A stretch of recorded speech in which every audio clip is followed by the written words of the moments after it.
réhabilitation des 280 sur 568 agents de la police précédemment mis à la retraite par le ministre de la fonction publique suscite assez d'interrogations et de réactions sur la place publique. A-t-il été trompé ou du moins dans sa méthode de réforme s'est-il retrouvé dans son propre piège? Des indices de réponse dans ce décryptage de Djibril Ba. Le ministre Julien Yambouno laisse-t-il planer quelques doutes sur sa capacité de gérer le fichier de l'administration publique? Le cas des 280 fonctionnaires de police mis à la retraite par erreur est une des illustrations parfaites des erreurs du ministre de la fonction publique. Dans la presse, l'on est tenté de dire que cela ne doit pas rester impuni. Soit le ministre a été trompé par ses cadres, dont certains, à coup sûr, sont encore sensibles au changement.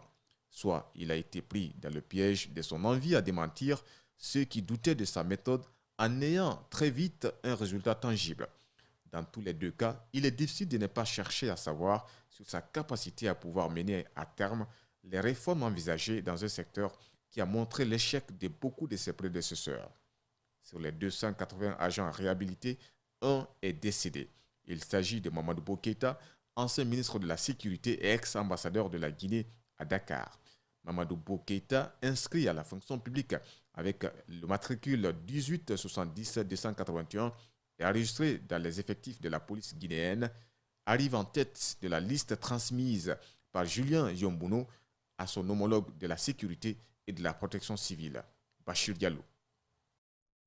Autre chose dans cette édition, une nouvelle coalition de partis politiques vient d'être créée. Il s'agit de la coalition 2AD. Elle regroupe pour le moment 9 partis politiques. Son objectif est de rapprocher toute la classe politique et faire des propositions idoines pour la réussite de la transition. Dr Koureissi Kondé, membre de la CPP et porte-parole de la plateforme 2AD, annonce qu'il se retire de toute coalition en vue de se concentrer sur la nouvelle plateforme pour le moment. Alseni Bari, Yacouba Traoré. Les échanges auront duré près de 3 heures. Désormais, il faudra compter sur une nouvelle plateforme 2AD. Elle regroupe 9 partis politiques dont les teneurs sont le PUP, le RDIG, ARENA, MPDG.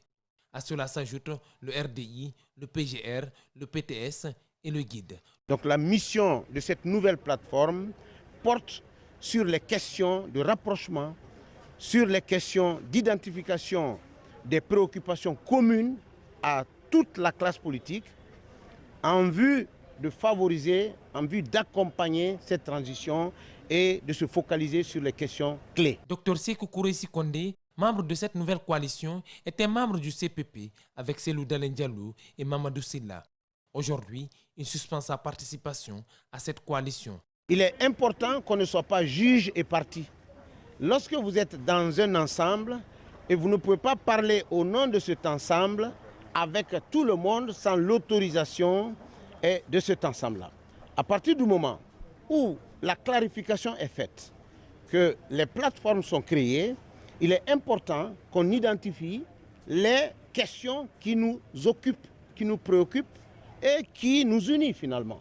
Nous sommes 9 aujourd'hui et pour des raisons d'élargissement et d'annonce de l'arrivée de plusieurs autres coalitions, nous avons préféré attendre la semaine prochaine. Mais d'ici là, nous ne sommes plus membres des plateformes existantes. Après le CPP, le FPP, voilà donc une nouvelle coalition. Une fois de plus, nous assistons à une sorte d'éclatement de la classe politique guinéenne. Dans le même cadre, nouveau coup d'éclat politique après la naissance du Forum des partis politiques FPP à la suite d'une divergence au sein du CPP. La classe politique guinéenne se morcelle et rien ne va à la CORED. Parmi les départs de la CORED, le GDE d'Aboubacar Souma enquêtant, il estime n'y avoir pas trouvé ses intérêts politiques. Mohamed Valek Touré, Ibrahim Assori Kamara l'ont interrogé. Suivez. Rien ne va à la CORED dirigée par Mamadou Sylla. En une semaine, 3 formations politiques ont claqué la porte. Il s'agit de Fodé Mohamed Souma de la GCI, Siek Bari du MPDG et Abakar Souma du GDE. Le dernier justifie son retrait par le positionnement actuel de la coalition qu'il juge non conforme à ses vues. Lorsque vous mettez quelque chose en place, vous le mettez avec des objectifs clairs. lorsque ces objectifs sont déviés, vous avez le choix, soit de rester ou de quitter.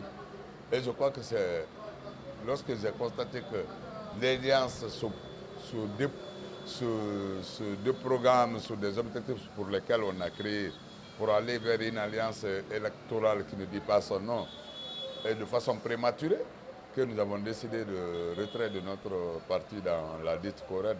Aboubacar Souma a ajouté par ailleurs le déphasage avec le fait d'anticiper sur les alliances qui sont très éloignées des préoccupations des Guinéens.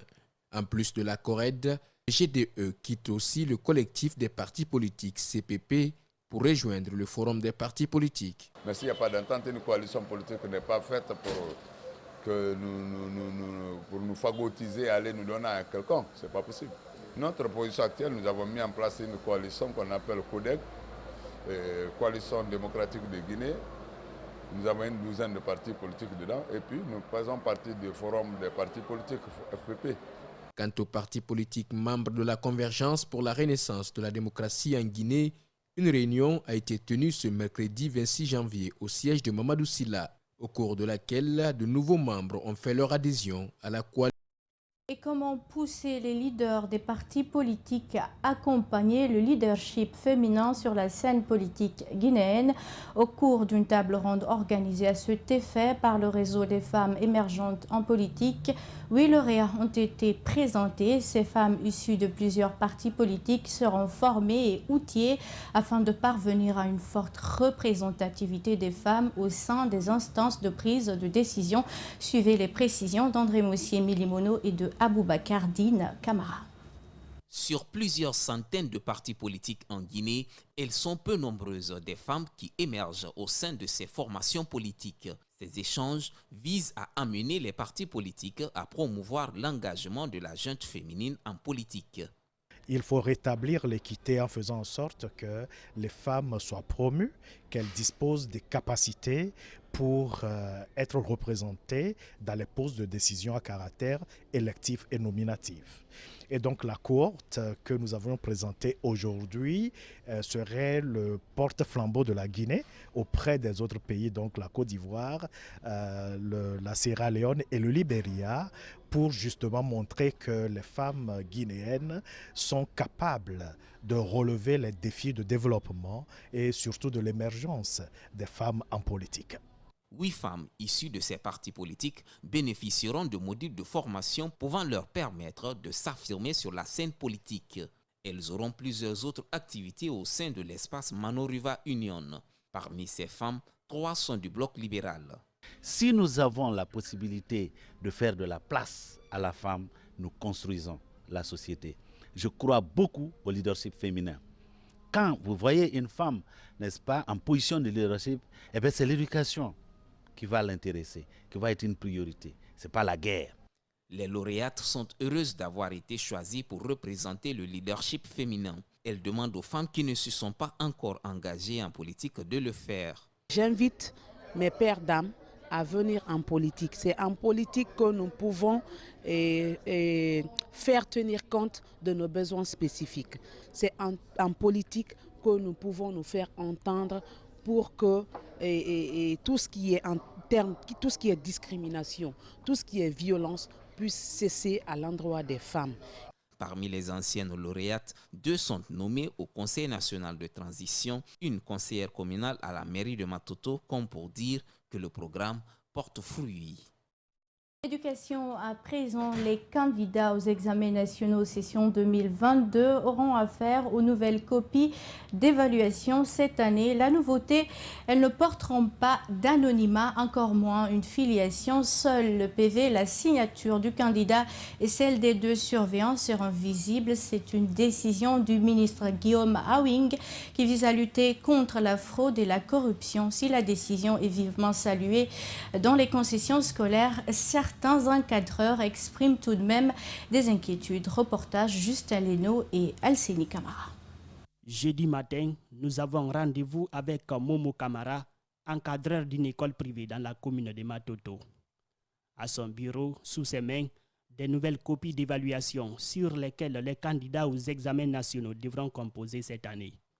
Elles ne portent pas d'anonymat, encore moins une filiation. Seul le PV, la signature du candidat et celle des 2 surveillants sont visibles.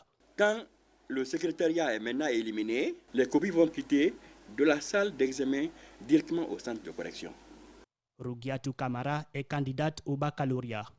Elle peut se réjouir de cette décision car la promotion du mérite a toujours été son ambition. Quand on lutte contre la corruption en milieu scolaire, beaucoup d'élèves reçoivent ce qu'ils méritent en fait. Ousmane Camara est lui aussi candidat.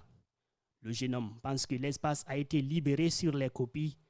Il n'aura plus besoin d'intercalaires en pleine évaluation. Le déplacement des feuilles pour les intercalaires, ça prenait beaucoup de temps. Ça faisait perdre un temps aux élèves. Ce qui faisait qu'ils ne pouvaient pas soit terminer le sujet ou soit ils étaient en retard. Chaque année, Lansine Condé est délégué aux examens nationaux.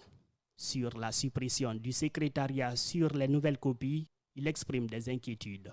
Est-ce que le nombre des travaux de l'examen, du service examen, est suffisant pour remplir ou remplacer les travaux du secrétariat que nous souhaitons éliminer? À cet effet, il recommande. Il faut des travaux d'appui pour mieux accélérer le traitement et éviter la lenteur dans le traitement des dossiers.